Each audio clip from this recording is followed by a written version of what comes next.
All right. Good morning, everybody, and thank you very much for being here this morning. President Trump and Vice President Vance's war against fraud has come to the great state of Ohio, and this is a war that we will win.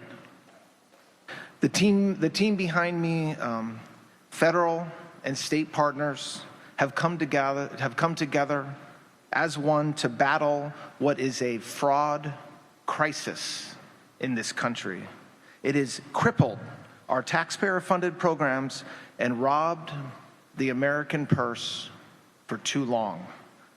Under the leadership of our great president and vice president, the days of the brazen theft that we've seen of taxpayer dollars abusing the generosity of the American taxpayer is over. Our message to fraudsters is simple. With our state and local partners, the Department of Justice will be working day and night to identify you, arrest you, and imprison you. Today, the Department of Justice is announcing significant fraud enforcement in the state of Ohio, as well as a historic fraud-fighting partnership with state of Ohio officials, which is exactly how it should be in every state, one that can serve as a template partnership for other states in this country. We welcome everyone, everywhere, to team up with our fraud division and our federal partners and our U.S. Attorney's offices to bring fraudsters to justice. I want to talk about a few cases that we're announcing today, and I think you'll agree with me that some criminals have gotten so bold, so audacious as to defraud the government of tens of millions of dollars. I'm just going to give a few examples right now. It should shock your conscience. Today, we unsealed a 32-count indictment against 2 state employees and 2 other co-conspirators for allegedly billing $30 million to the government for therapeutic behavioral services that were never provided. We've also unsealed an indictment charging 4 defendants in a scheme to defraud a COVID program. Again, these programs, as we all know, were meant to benefit small businesses and individuals struggling because of the pandemic. In total, between our state and federal partners, today we're announcing charges that were either unsealed today or over the past week against 14 defendants allegedly involved in fraud schemes targeting over $50 million here in Ohio. And again, these numbers are staggering, but just the tip of the iceberg, both here in Ohio and nationwide. Sadly, Ohio is facing some of the most significant fraud schemes in the country. Medicare fraud, pandemic relief fraud, even an international romance fraud scheme that I think you'll hear about shortly. And to meet this challenge, to meet this crisis, our response has been and will continue to be aggressive, comprehensive, and we will not stop until we fix this problem. I want to emphasize something about what the cases that we're bringing represent: a unified, statewide fraud-fighting effort that's firing on all cylinders. You're going to hear from some of us today after I finish, the U.S. attorneys, federal investigative partners, state partners, and agencies that are going to move fast, they're going deep, and we're delivering results for the American people. So I want to take a moment and thank the prosecutors and agents who work these cases. They're not easy cases to work. They're not easy cases to investigate, but they're extraordinarily important to the American people and to restoring faith, trust, and justice in our systems. Also, to the leaders in Ohio, your commitment to this fight isn't just helpful, it's necessary for our success. This is an example when federal and state partners work together toward justice, our cases are stronger, the deterrence is greater, and the biggest problems facing our country, the ones we've been told are just the way it is, there's nothing we can do about it, start to look solvable because they are. I want to thank President Trump because he's told us time and time again that it is the mission of this Department of Justice every single day to be relentless in the pursuit of law and order. Americans deserve to live free of violence and fraud. Americans deserve to know that if someone lies or cheats or steals to get ahead, they will be punished, and they deserve a government that will never be taken advantage of by fraudsters. They're not just words, these are a promise that this department will keep.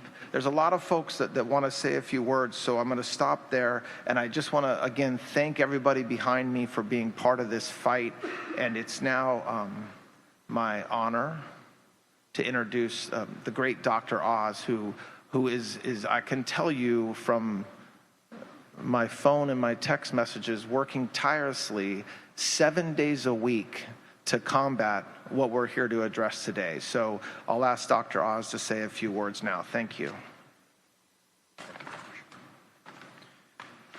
The moral indignation that the President feels, that many of you share, prompted the creation of the task force. Many of its members are on the dais today.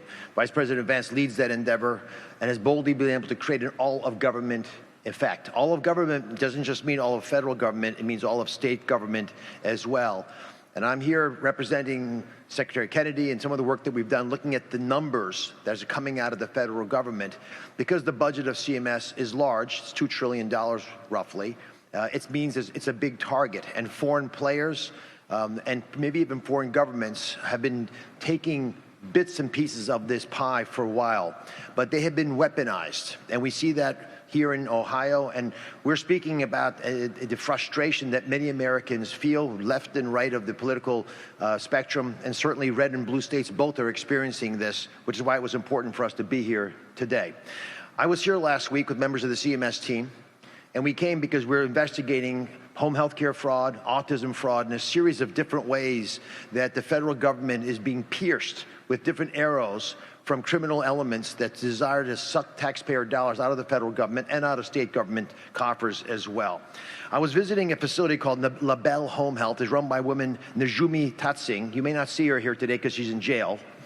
And she went to jail because she was accused and convicted of taking billing practices to a level we had not seen before. She was billing for people who are deceased. Billing for dead people is a bad look in court. And it showed at her conviction when she was accused and appropriately taken out for doing things that we find reprehensible. Now, if she was the only one, we wouldn't be here in force. Unfortunately, this area around Columbus is responsible in Franklin County for 1/3 of all of the $1.5 billion spent on home health care in Ohio. Think about that. 1/3 of all of the money spent on home health care in the entire great state of Ohio is generated here. That's 3 times what you would expect. There's a road very close to where we are, 288 home health care facilities in that several block area on that one road. Again, it defies belief. Some of these buildings were vacant. You wouldn't put anybody up in those buildings, not certainly the place that would house home health care. Now, this is a mecca for Somalian populations. It's a hub for Nepalese and Bhutanese populations. These are insular groups, but we are naive to think that practices that were felt to be commonplace in other parts of the world wouldn't come to this great country if we didn't pay attention to some of the program integrity issues which were ignored en masse with the prior administration. So today we have 3 major announcements from the healthcare part of this fraud endeavor. The first is that the state of Ohio, and I want to applaud the Medicaid office here, they will be announcing at 1 o'clock, and please pay attention to that important announcement, that they are suspending 49 home healthcare providers who have been identified as high risk to the Medicaid program. These people have billed millions of dollars to take advantage of our most vulnerable, and if you're willing to steal from folks who are down and having a difficult time, you'll not just steal their money, you'll steal their health, you'll steal their lives, and we're seeing that. No more champagne on private jets for these people, no more new cars, no more luxury endeavors and vacations, it's done. We're coming after you wherever you are, and as Attorney General Blanche highlighted, we are earnest and serious in this endeavor. We will not be daunted. Ohio Governor DeWine also sought a 6-month moratorium for all new home health care and hospice in the state of Ohio. We granted that within a day, and we hope that will help at least slow the bleeding, using a surgical metaphor, so we can get a bandage on the wound, maybe put a couple stitches in, and take out some of the folks who have been stabbing the patient of Medicaid. Second big announcement, in order to solidify collaboration, CMS, Medicare and Medicaid, and Ohio are going to launch a state-specific Medicaid fraud room. It's going to copy the Medicaid fraud room created at the federal level by the task force. The findings surfaced through this state partnership, we believe, will free us to be able to directly collaborate at a national level, getting all states to understand what the problems are within their areas and accelerating our ability to take out high-risk providers. We'll identify them and we'll enforce actions around them. The applied behavioral analysis process, it's called ABA therapy for autism, has been scandalously abused. This is, again, taking advantage of children with autism, or getting their parents to lie about whether the child has autism, or weakening the system so the kids who actually need the services can't get them anymore. There are 9 providers that were paid more than $1 million to do this last year, these ABA services. We're going to go after them. We're going to deny some of the issues. In fact, 2 of these people were denied access to Medicare already. They should never have been in the Medicaid program. The top provider earned over $3 million. That's twice the closest competitor. And remember, the average provider of autism services gets paid around $200,000. So to have someone pay over $3 million is shocking.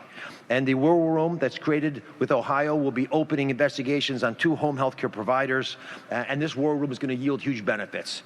And finally, we want to speak a little bit about the fact that we have the need to audit states all over the country to help states understand where they are in comparison to all the other states. We don't have a national effort that allows states to at least get a best practices idea from surrounding areas. So we have now, and I can announce today, asked the state of Indiana to work with Oracle Health to provide that exact set of information. So all the states now will be armed with information, for example, on high-risk providers. And the ABA therapy autism, as I mentioned before, we've asked all 50 states to revalidate these providers and other high-risk categories. Every single state has agreed. By this Friday, they're obliged to provide us with a specific plan. But if you're involved in some high-risk endeavor, these are endeavors that are unlicensed individuals, often in unsupervised settings, we want the states to go back and check who you are. We're not paying fraudsters for dishonest endeavors that hurt the American people. Now, it's my great honor to introduce a wonderful friend, all known to you as the head of the FBI, who's done a wonderful job taking this effort on seriously. And when CMS, when Medicare and Medicaid can crutch on law enforcement like we have with the DOJ and the Office of Inspector General and the FBI, it accelerates our path towards success. Kash. Good morning. What is the FBI doing to combat fraud? It's pretty simple. We follow the money. We follow all the money. And thanks to President Trump's brilliant vision to decimate fraud across the country that has been fleecing Americans and our kids and our senior citizens for far too long, law enforcement finally has the backing to deliver like we are delivering here in the state of Ohio today. Thank you to Vice President J.D. Vance for leading the anti-fraud task force. In order to assemble this great team of individuals, you need true leadership across the country, and it starts in Washington, D.C. None of this work is possible without every single one of these individuals here and their teams at the state, local, and federal levels. It is truly a team lift, a unified effort under the Trump and Vance administration that has brought us here to just highlight some of the work that we are doing. Operation Playground Therapy is what the FBI is here to talk about today. As the Attorney General highlighted, literally tens of millions of dollars that was supposed to go to kids was stolen, allegedly, by individuals who worked in government and the private sector and thought they could fleece Americans and our treasure, our children, of the hard-earned dollars, the taxpayer dollars that we provide to support them in their time of need. Well, they got caught. And not only did they get caught, so many others got caught. Just take a look at some of the vehicles that are here as part of their ill-gotten gains and proceeds. They didn't just take the money, they paraded it around the country. And thanks to this team here, you are seeing what hard work, dedication to the rule of law, and true unified effort across all fronts when no one wants the credit and everyone wants to just do the work. These are the results that we're here to talk about today.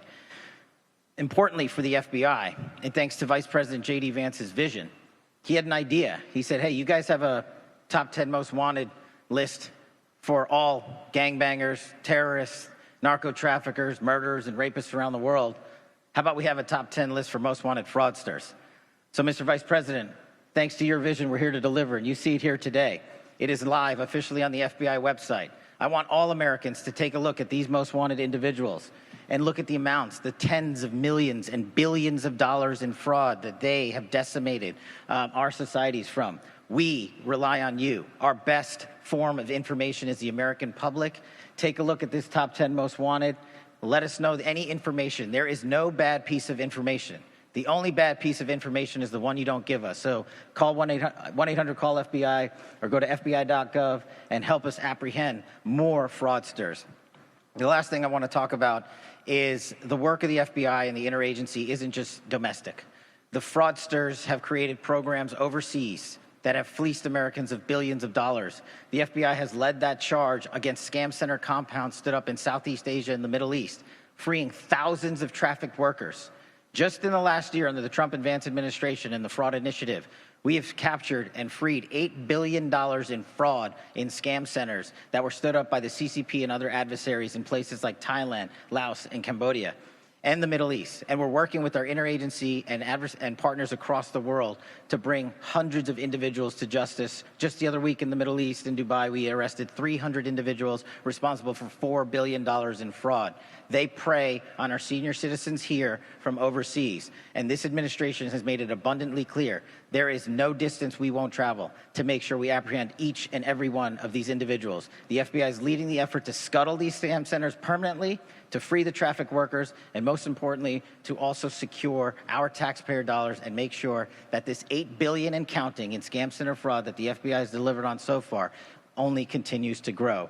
And we're going to keep doing it. I just want to thank the Attorney General, the interagency partnerships here, state and local. I've said it over and over again. The FBI's best partners are state and local law enforcement, and they're here today, and these are the results. And it's now my honor to introduce the Assistant Attorney General for the Fraud Task Force, Colin McDonald.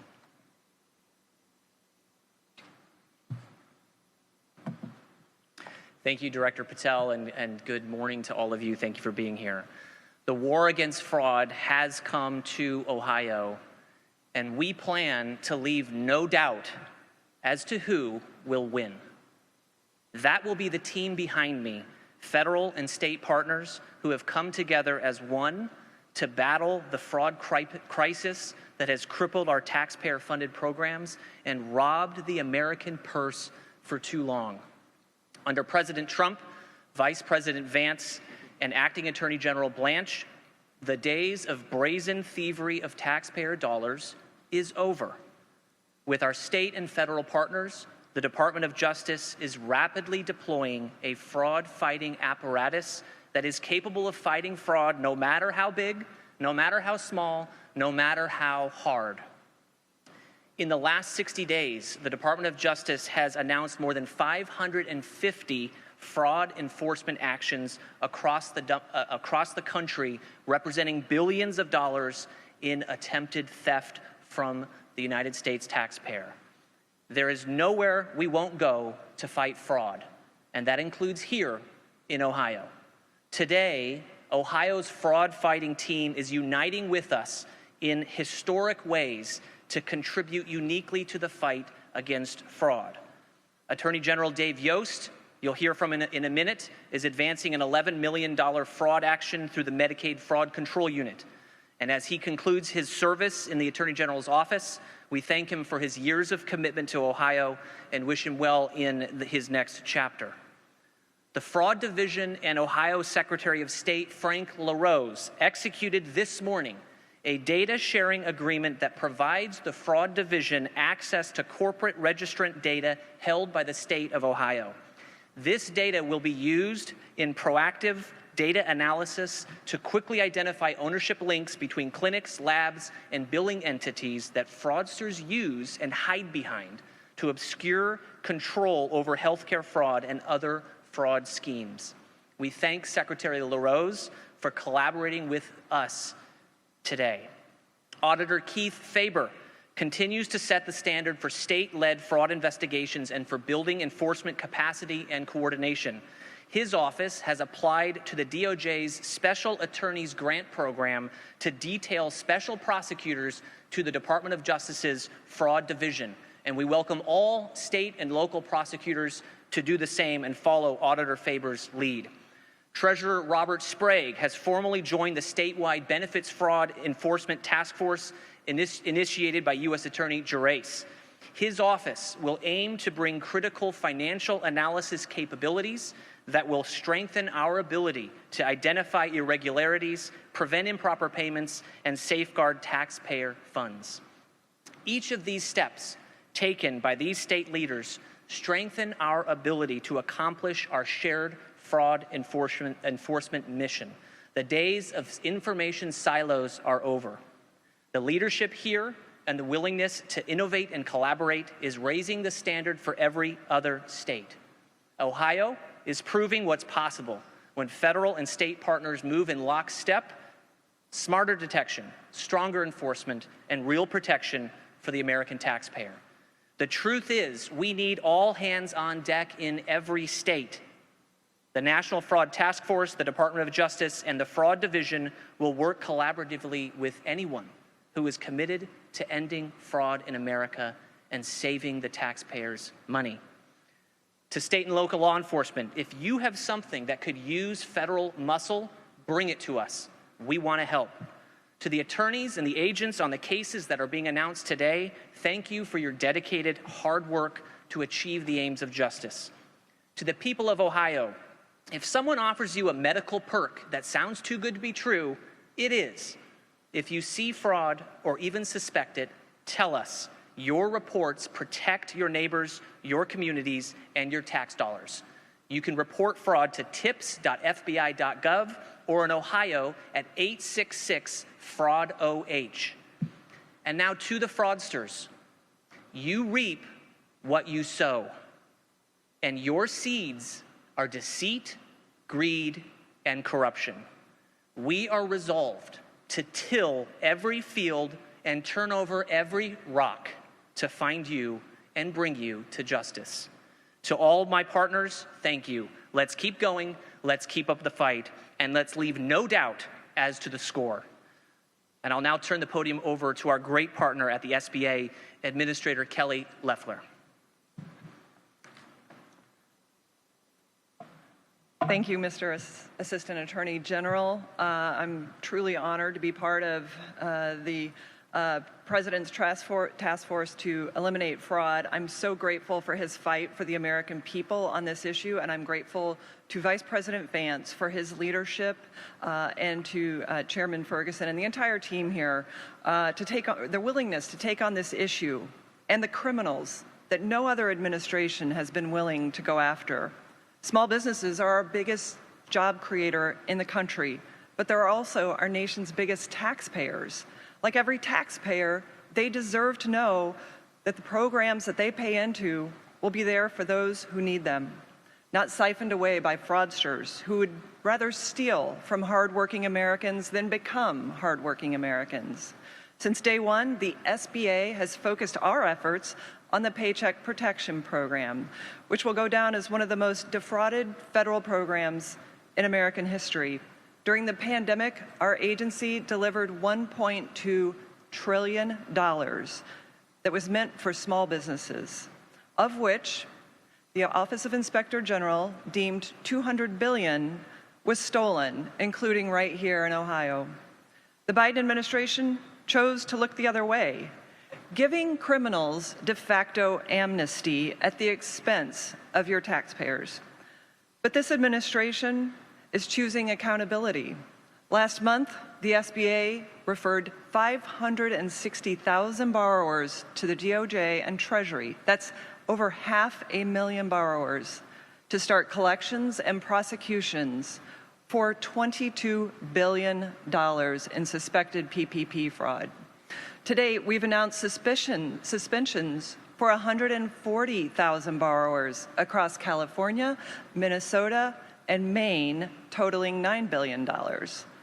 And today, I'm here to announce suspensions for over 27,000 Ohio borrowers tied to $1.1 billion in suspected PPP fraud. As you've heard today, this task force is exposing the fraudsters, making them return what they stole, and sending them to jail. The Trump administration will uphold law and order and not protect criminals at the expense of honest, hardworking Americans. This administration is putting up new guardrails for the future and we will go state by state to correct the past. I want to thank my colleagues for their dedication. None of this would have been possible without the President's fight for the American people, the Vice President's leadership, and this team's hard work. There is no fraud too small. And that's why the SBA is proud to help deliver justice on behalf of America's job creators. Thank you, and it's now my honor to turn it over to our FTC Chairman, Andrew Ferguson.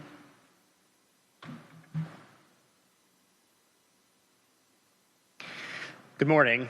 We are here because President Trump decided to declare war on fraud, and the only way we could assemble a team like this, state officials, local federal officials, senior national federal officials, all to combat fraud, is because of President Trump's leadership. And he put Vice President Vance in charge of the anti-fraud task force, the point of the spear in the war on fraud, because Vice President Vance has the determination, energy, and leadership to carry this thing forward across the entire federal government along with our state partners. The Vice President has articulated a clear vision for how this war will go, a two-pronged attack on fraudsters. The Department of Justice and their partners in state governments and the Department of Homeland Security will put fraudsters in jail, and the agencies will make sure that we install safeguards so that the money never reaches the fraudsters' pockets in the first place. Today, you've seen both prongs of this attack on full display. The department getting arrest after arrest, indictment after indictment in the war on fraud. And the agencies led, for example, by Administrator Loeffler, SBA has done more work than almost any agency in the federal government to combat fraud, making sure that this money never gets back to fraudsters and the money that did go out the door is recovered. Today, I'm here to announce another major implementation in the agency part of this war on fraud. HHS Office of the Inspector General, led by March Bell in coordination with the task force, has decertified Hawaii's Medicaid Fraud Control Unit. Let me explain why this is important. Every year, the United States taxpayers send $2 trillion through Medicaid and Medicare out to the states. There are conditions on the money that goes out to the states, and one of them is very simple. If states want access to this money, they have to create a unit to fight fraud in those states, led by the attorney generals of those states. We are joined up here by Dave Yost. Ohio's Medicaid Fraud Control Unit is one of the gold standard control units for fighting fraud in the United States, and that is a credit to his leadership. The opposite has been taking place in Hawaii. For more than a decade, Hawaii's Medicaid Fraud Control Unit has received millions and millions of dollars to fight fraud and has consistently been one of the lowest performing fraud units in the country. They have been the subject of continued demands to improve their performance since 2014, dating back to the Obama administration. And from 2021 to 2025, Hawaii's Medicaid funding went up 27%. Their Medicaid enrollment went up 40%. And they did not produce a single conviction or obtain a single indictment of a fraudster from 2021 to 2025. And so this morning, the Inspector General, in coordination with the task force, exercised his statutory obligation to end the grants being paid to Hawaii, to make sure that money that goes out the door to the states is going to actually fight fraud. Less than a month ago, HHS sent a letter to every single AG in the United States and said, we are putting you on notice. For the first time, the Trump administration is going to take seriously the obligation that you have an effective Medicaid fraud control unit in your state. Everyone is on notice, and today Hawaii is being decertified for its abject failure to enforce state and federal law to prohibit fraud in Hawaii. And the reason this is important is because one of the requirements for getting Medicaid money for your state is to have an effective Medicaid fraud control unit. And if you don't have one, it can jeopardize the state's access to Medicaid money generally. So I want everyone in every state to look to the example of Dave Yost and Ohio. This is what you're striving for. Arrests, convictions, the protections of the taxpayers in your state and of the Medicaid programs in your state, and avoid becoming like Hawaii that has zero convictions and zero indictments to show for millions and millions of taxpayer dollars to fight fraud. And with that, I'm going to turn it over to Dave Yost, Ohio's Attorney General.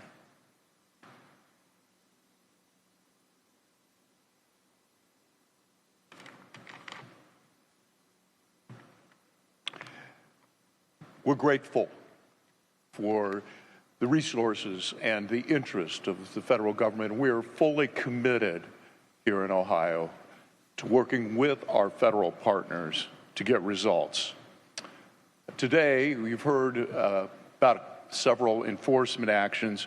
We have a couple of indictments. One is a state case that was indicted just Wednesday in Butler County.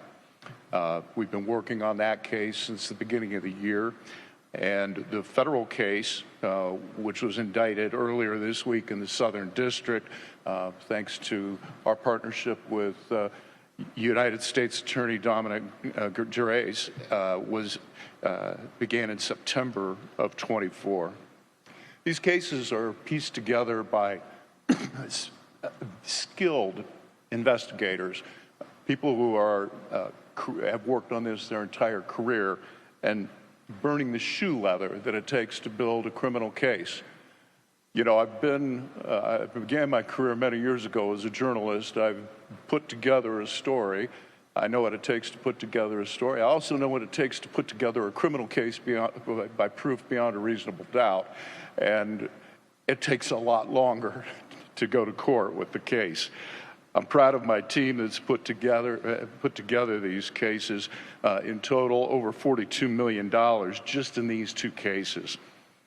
In both cases, the defendants, we allege, were exploiting families, supposedly providing kids with particularly behavioral services enrolled in community programs.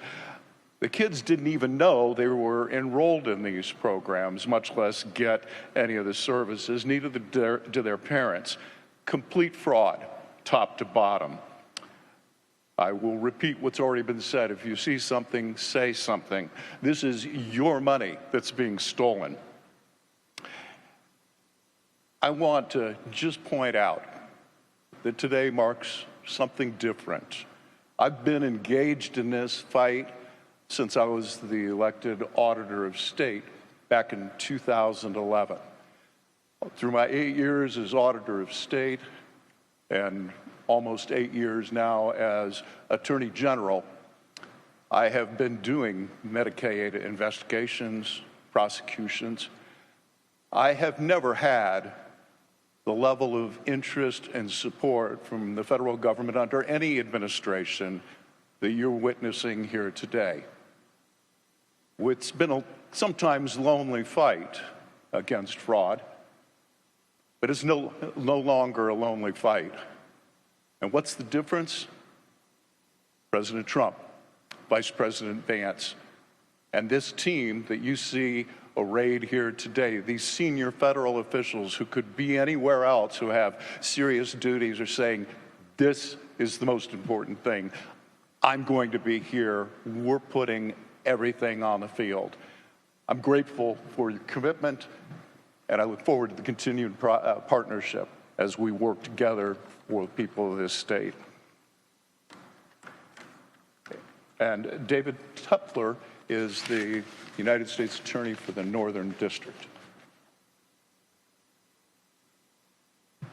Thank you, General Yost. Thank you to everyone who's assembled here today to highlight the amazing work being done by our federal prosecutors, our state prosecutors, federal, state, and local investigators to fight fraud in this state.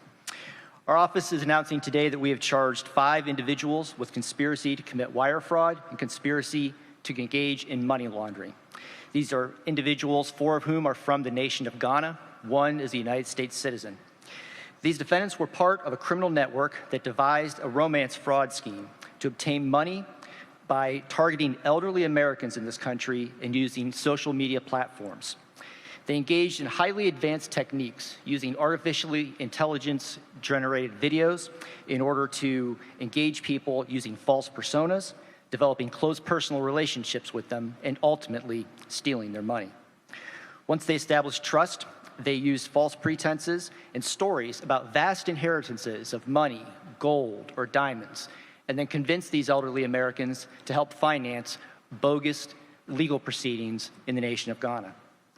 So between July of '24 and April of 2026, these defendants victimized over 100 people across the United States, obtaining over $15 million along the way.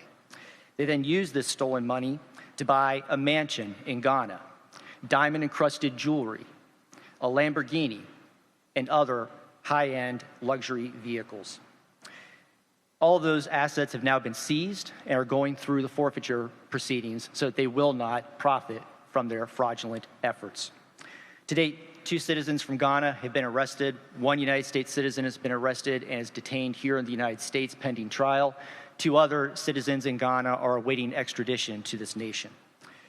I want to acknowledge the hard work done by our federal prosecutors. The FBI did outstanding investigative work as well, but we would not have been successful without additional help from our other partners, including Homeland Security Investigations, Customs and Border Patrol, the DEA, and our law enforcement counterparts in Ghana.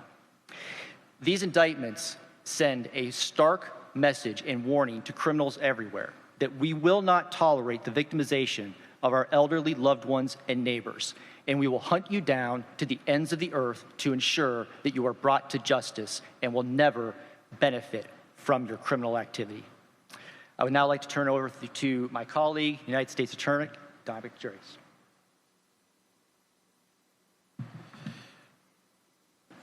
Thank you, Dave. Good morning. I want to start off by thanking Acting Attorney General Blanche and all of the distinguished attendees we have up here today joining us in Columbus to make these announcements. As a U.S. Attorney, I'm proud of the work that our prosecutors and the agents do here in the Southern District of Ohio. The indictments we've unsealed today are emblematic of the quality that we are capable of, and I want to commend my AUSAs and our partner agencies and agents for a job well done. Today we've got 2 cases as mentioned by earlier speakers. One, a $30 million Medicaid fraud case. The other, a $1.4 million Paycheck Protection Program PPP loan fraud case. $30 million, $1.4 million. There's no number too big or too small that we will pursue to make sure that those who steal from the taxpayers are held accountable, and as importantly, that their ill-gotten gains are divested from them. And you saw a photo earlier of some vehicles, 14 luxury vehicles seized in relation to that Medicare fraud case. A McLaren, a Bentley, Mercedes, Land Rovers, $800,000 worth of vehicles that these individuals who are charged in this indictment obtained as part of the alleged scheme in our indictment. So I'm very proud of the work of our folks in this district and what they've done, and we'll continue to do, because our work is far from done. I want to assure the public that we are laser focused in this district on the problem of fraud, and that we are well equipped to do the work necessary to address that problem. Over the last few weeks, in addition to these cases we've announced today, our office has worked hand in hand with our partners at the FBI, HHS OIG, and the Medicaid Fraud Control Unit from Attorney General Yost's office, along with some prosecutors from his office, to obtain a search warrant that was executed just this morning on a home health care company located in Columbus, Ohio. And while that investigation is just beginning, and I'm not going to talk about any details due to that, I want to say the work that's been accomplished by our teams in that short period of time to obtain that warrant is a testament to our capabilities and the resolve that we have to combat taxpayer-funded fraud. And I believe that capability and resolve will only increase.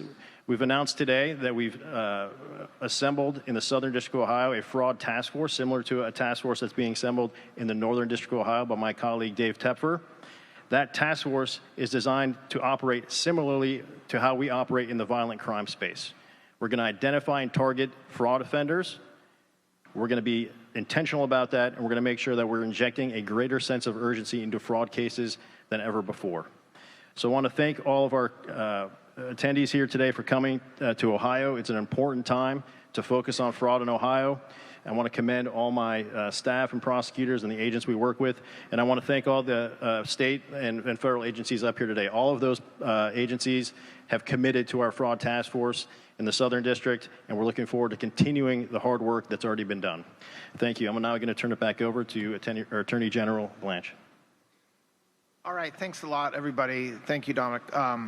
All right, you just heard a lot of information. We're happy to take questions. If it's not to me, just address it to somebody else, and we'll make sure they get up here to the microphone.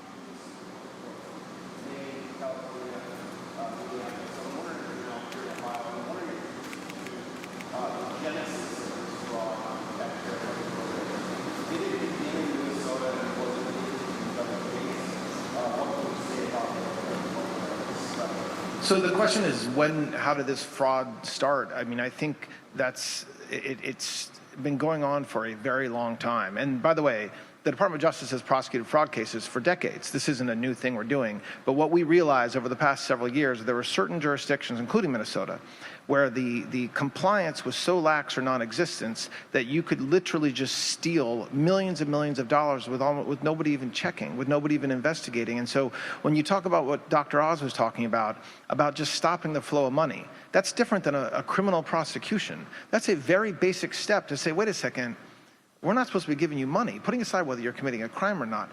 And that wasn't happening. And you talk about what the SBA is doing. It's the same idea. There's compliance that we can put in place, but that we expect states to put in place. And so so this has been we call it a war, and it is. We call it a crisis, and it is a crisis because it's your money. Right? It's our money. The generosity of the American taxpayer is going out to just pure thievery. And so I don't think it's fair to blame a particular jurisdiction for the inception of the fraud, but there are certain jurisdictions like Minnesota that we have focused on, and now we're in Ohio, and it's happening in California and New York and other jurisdictions, but we need state partners like Ohio to say it's not, well, we're gonna do our own work to stop the fraud, and that's what we're hoping that being here today motivates other states to follow this lead.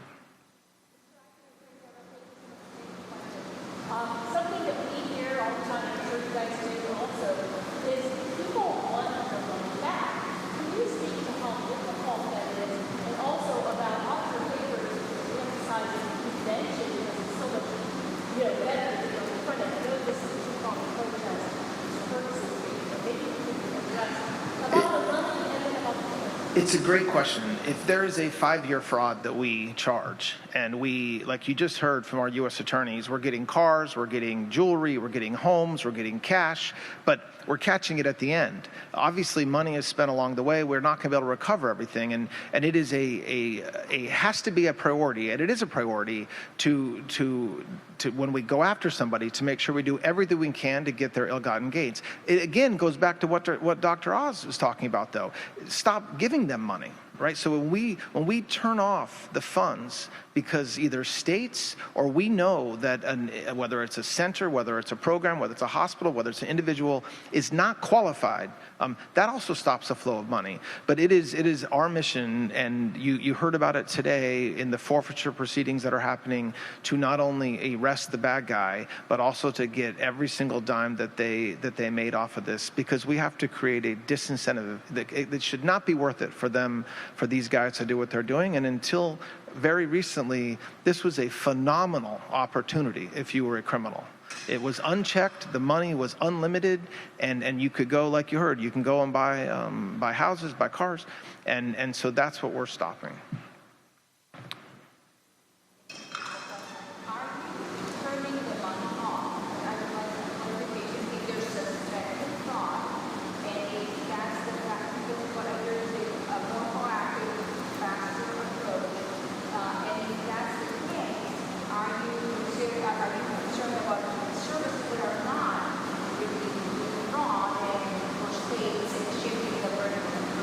Yeah, sure.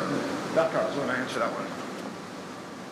We are definitely suspending payments. I'll give you one example outside of Ohio that I'll come here. 1/3 of all hospices in the entire nation, and again, hospice is a program developed 40 years ago for people at the end of their life, dying of cancer, for example, just to give them a few months of dignity. So you give up your Medicare to get hospice, a lot of money transfers when that happens. Of the 1/3 of all the hospices that are in California, in the entire nation, and actually it's just in Los Angeles, we have now suspended payments to almost half. Now, a few of these hospices have written AI-generated complaints, A few have generated legitimate complaints, but if we have 24 hospices that we need to turn back on again, and we've shut down, let's say, 900, that's a fairly good hit rate. And so the goal here in Ohio, and the same thing that the MFUCOs, the Medicare Fraud Control Unit here is doing, as well as our U.S. attorneys, is to look around and say, okay, where are the places where there's clear aberrations in spending? If 1/3 of all home health care is in this county, then it makes sense to suspend folks in this county, and we did that today, and we're going to continue to do that together with your local law enforcement. The Office of Inspector General takes this seriously as well. As Acting Attorney General Blanche said, we have the opportunity to claw back money, but I liken this much more to what happened with illegal immigration. Once people have come across the border, and more than 10 million did, it's very hard to get them back out again. But if you never let the border be porous, you don't have that problem.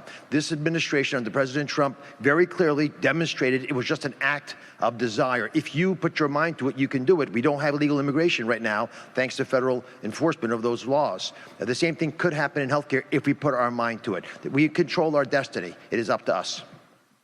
The other thing that's important to note, these frauds are pretty simplistic, unfortunately. So when Dr. Oz talks about doing the analysis on these hospices, you can tell by the data which ones are legitimate. And it's true, maybe you're wrong every once in a while, but the massive amounts, when you have a particular hospice earning, $30,000 a month and another one earning $300,000, and they're the same size, there's something's not right there. So, what?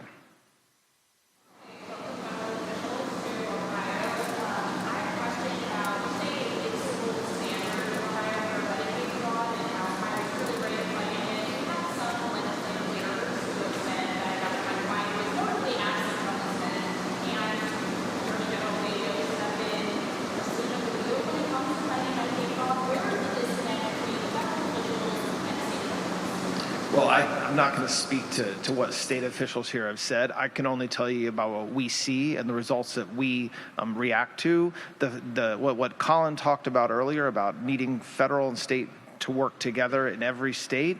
When we had the opportunity to come here, when we saw the results that were happening here, we showed up here as opposed to anywhere else because of what we're seeing out of the Attorney General's office, state and local partners. We signed an MOU this morning that's going to allow us to share data. So I guess a local politician can talk, but then we can have people that actually do and act, and I'll take the do and act over just somebody talking any day. Yeah, go back. In the very back. Yes, sir. Thank you, Acting Attorney General Blanche. I have a specific question about whistleblowers that are terrified of talking about fraud and reporting it. In the state of Ohio, several of them, almost a year ago, had evidence of widespread fraud, came to me in December because their offices, like the AG's office, that would not provide protection. This was exposed in terms of millions of dollars of fraud, including providers billing. What can we do to strengthen that, to make sure that whistleblowers can come to state agencies because we don't have strong protections here? And then what can we do for better access for these public records? Because it's been 5 months since Ohioans have yet to see how much we're spending on home health care services, and that's a direct block from the governor's office. So what can the feds do to give us transparency? Because that's really what Ohioans are demanding today. So I think that when it comes to data sharing, transparency, access to records, sharing information, right? So it's one thing if a state agency has it, and it's another thing if that information actually gets to the right state partner or the right inspector general or federal partner. We cannot win this fight against fraudsters unless we work together. And by we, I mean all the federal partners. Like that means the Department of Justice working with the folks on this stage. It means the Department of Justice working with the AG's offices. And so anytime you have anybody along that important path that stands up and says, we're not going to do it, or we have an objection, we're not going to share information, it makes it more difficult. We're seeing that in Minnesota. You have the governor of Minnesota happily say they were cooperating with us when we were executing dozens of enforcement actions around the state. When the truth is, he's suing us. He's not cooperating with us, okay? And so you can actually talk and say things like we'll cooperate, or you can do things like cooperate. And so again, going back to the question earlier, the reason why we're here is not because of talk and not because of what some politician says, but what is actually happening here. And so that's what look, Colin said it, and it's true. We will work with anybody. Director Kash said the same thing. If you have information, tell us, and we'll work with it. So, other questions? Second row, orange. You suggested that these schemes were previously ignored by the previous administration. How often are these providers audited, and how is that process changing? Well, I think I can let the individuals speak to that about how often. It depends on the program. It depends on the state agency. We put a lot of trust in state governments to do the compliance and the auditing. Some states do a great job. You just heard about Hawaii. And by the way, we pay for it. You pay for it. Our tax dollars pay for it. So when we ask a state to spend the taxpayers' dollars wisely, we give them the tools to do so, financially and otherwise. And when we say that that the last administration was asleep at the wheel, it's because they were just letting it happen at these state levels. So when you talk about what Ferguson talked about, hey, we are going to send letters to every state saying you're on notice. That's what we should be doing. That's our job, to say we're giving you money. We want to make sure you're spending it the way you're supposed to be spending it. And if you're not, we're going to stop giving you money. We're going to decertify you, and you're going to have to come back and earn it. So we're reflecting on the very bad things that happened for many years, but we're done with it. We have a task force, we're focused on it every day, and we're moving forward, and we're already seeing extraordinary results in just over a month, 2 months, and the results I fully expect we'll continue to see. Go ahead.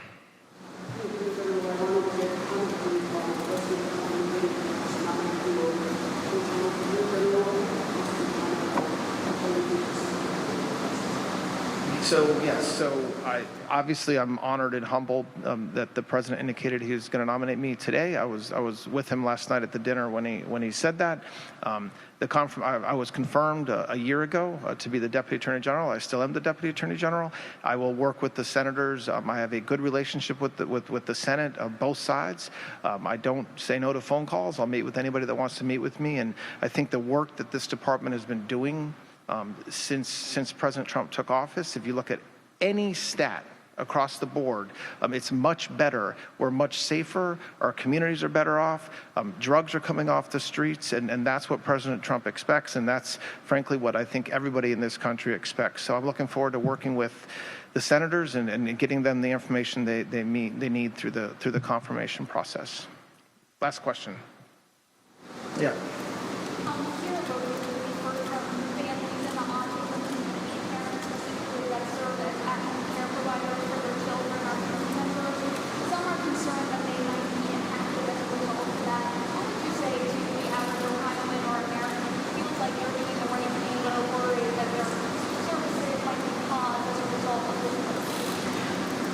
I mean, I can let others speak to that, but don't worry.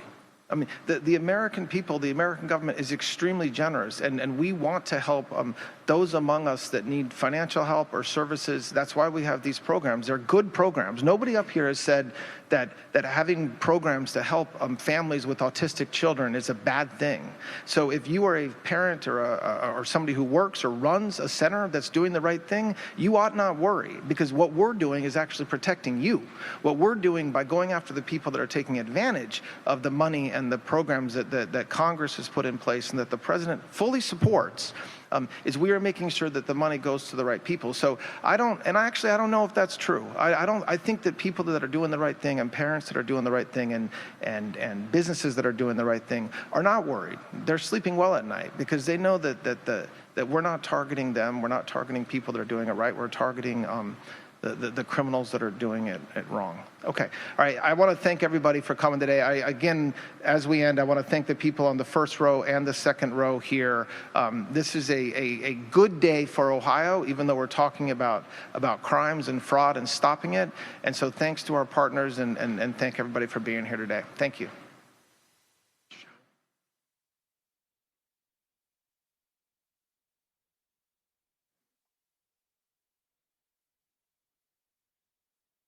you.